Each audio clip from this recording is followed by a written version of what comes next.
Hey guys, Alex from 7th Hour Films back again with the 100 Girlfriends Who Really, Really, Really, Really, Really Love You.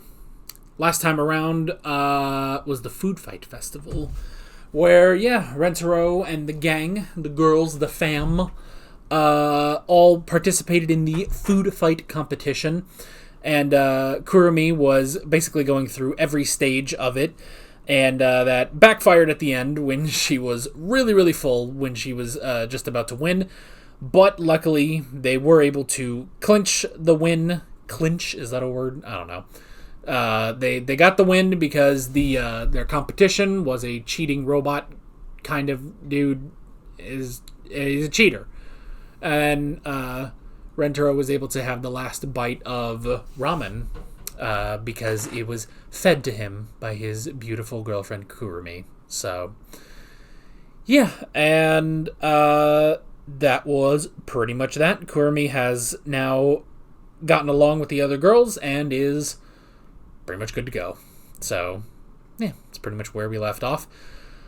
Like always, the reaction is down in the description and in the pinned comment for your viewing pleasure. So why don't we just go ahead and jump right into this episode of the 100 Girlfriends Who Really, Really, Really, Really, Really Love You. Here we go.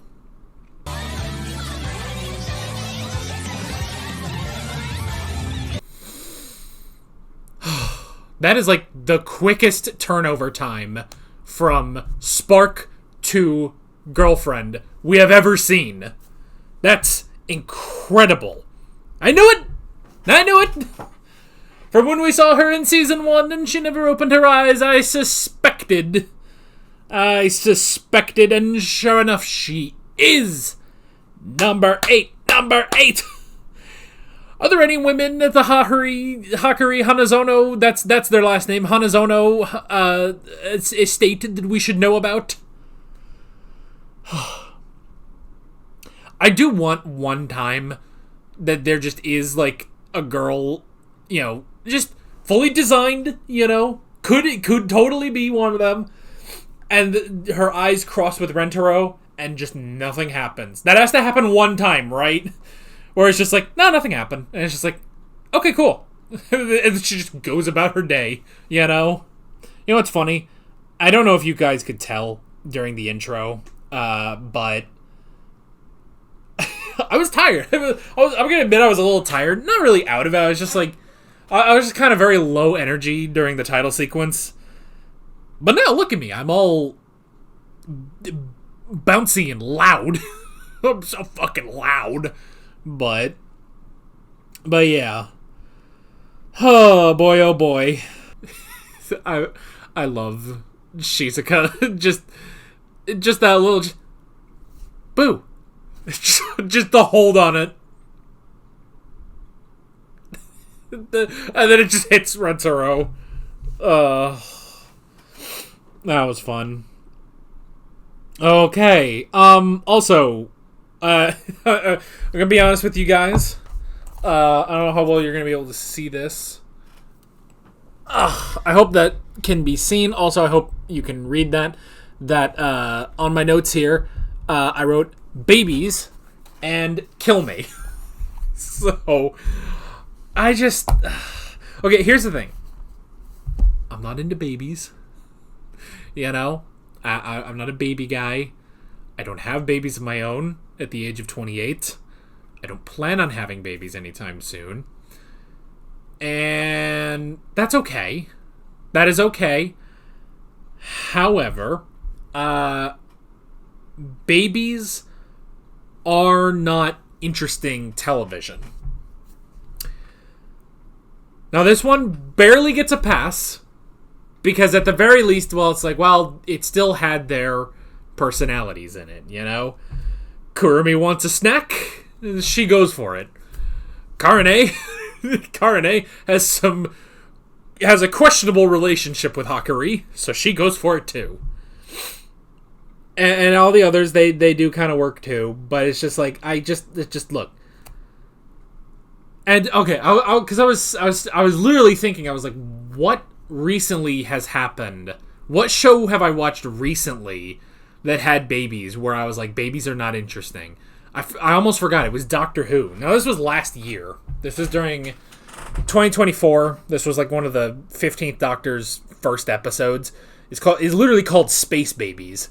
And the whole thing is that it was a ship full of talking babies in space.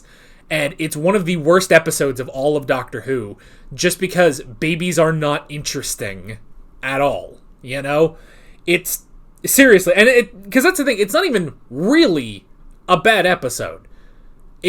I just don't care. I don't care about babies. Babies do not make for interesting television, you know? Babies, more often than not, are a hindrance on storytelling, you know? Because they literally are just a thing that does nothing, adds nothing, and it's just a thing that needs to be protected. Now, granted, that's exactly what a baby is, you know? That is 100% what a baby is, and that's fine, you know? That's totally fine. Like, I'm not saying, like, babies, they provide nothing for our society, you know? It's like, I'm not about that. Obviously, they're not going to provide anything, you know? They're not providing anything until they turn 18, you know, and enter the workforce. Or I guess earlier if they have to do that, which a lot of people have to do that, you know? So that's the thing. It's like, I'm not about like, oh, babies don't provide anything for... It's just like, no, that's not what it is. They're just not interesting, you know? They literally add nothing to a story, you know? Just nothing. Nothing can be added to a story when there is a baby involved. And yeah, it's just... That, like, and that's one of those things, like, you know, that is a TV trope where it's just like, oh, well, now one of the characters has to raise a baby, you know, a baby, and they say it all like goofy, and it's just like, that is just the death of that television show, you know, because it's just, you've run out of ideas, so do a baby, you know. I could have phrased that better, but again, it just barely works. First off, it's only like 5 minutes long, you know? That was not... Yeah, so... Here, if I could actually read the numbers on here. That was like, what, the 4-ish minute mark to... Well, that was about half the episode, I guess. But that was like 10 minutes, you know? That was like 10 minutes, and their personalities were still, you know, shining through. So... Their personality still shone through the babiness. So it worked out. It's just... Yeah, but that's why... First note, babies / kill me. You know? They're not interesting. They do not make for interesting storytelling. And there's just no, like, genuinely, tell me. And you have to tell me without, even though these don't count either, but without naming a story that just turns babies into adults, basically. You know? Like, because some of you are going to meme. I know you're going to be memeing and you're going to say the boss baby. First off, no. Second off, that's not an actual baby. That's, you know, fucking weird-ass Alec Baldwin baby, you know? That didn't count either, because that's also not good, but that's just not... There's nothing ever interesting in storytelling has come from including a baby. That's just that. There's literally no example in... I'm going to confidently say, in all of fiction. I suppose I could be proven wrong, but I highly doubt it. So...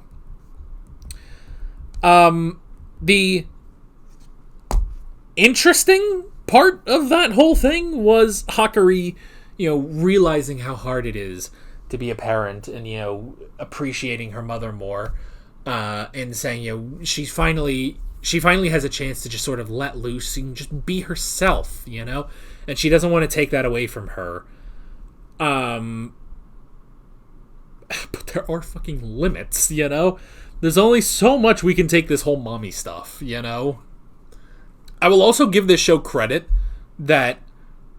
Because it's so obvious, you know, she's... What did we say she was? She was 29, I think we said. So Hahari is 29 years old. And, you know, she is fucking curvy, you know? She's curvy. She's got those nice, thick thighs, you know? Big boobs. It's so easy to just make her the mommy, you know, the Dami mommy, you know? And a lot of times she is.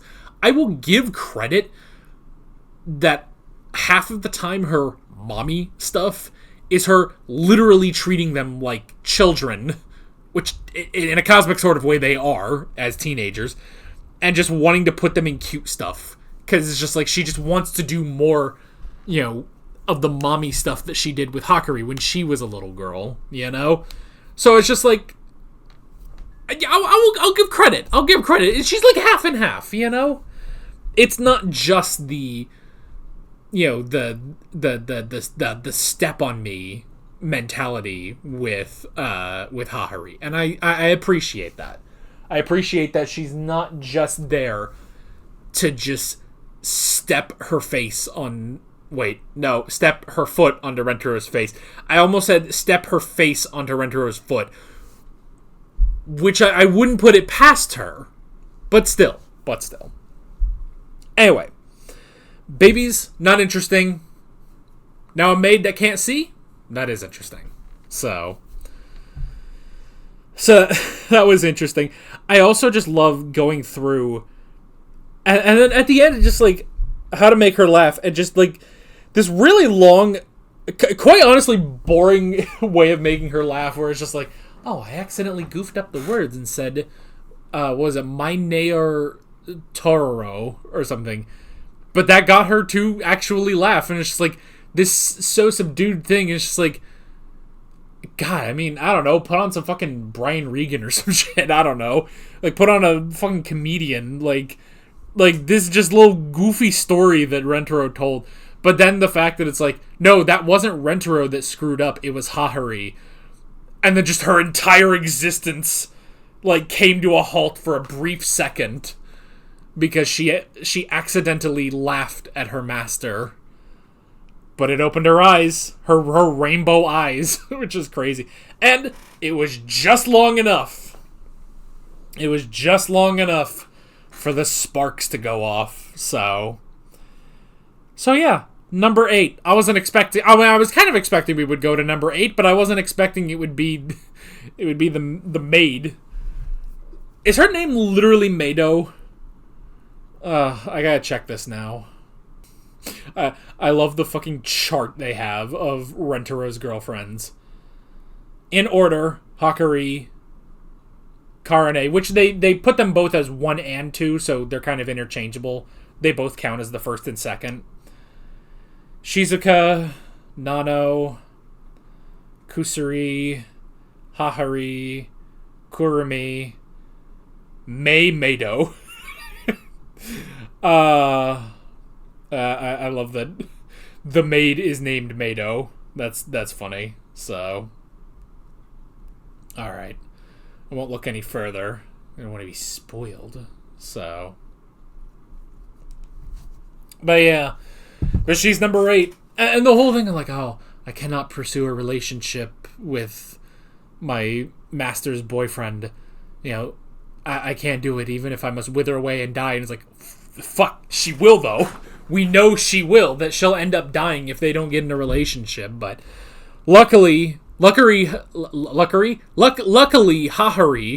is pretty cool. So she was like, it's fine. It's more the merrier, you know? The more the merrier. How many tits can we shove down this dude's throat, you know?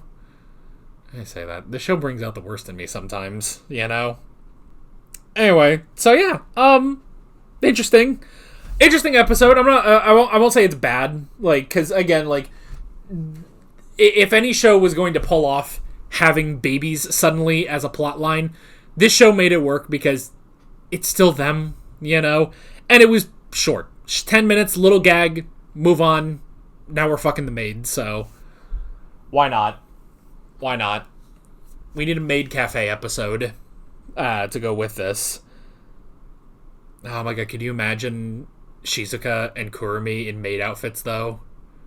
I've really sold myself out as liking those two the most, haven't I?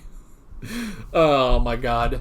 I do like, though, that that Karane was the, you know, the sarcastic commentator before, and now it's her and Kurumi. That's good. I like that.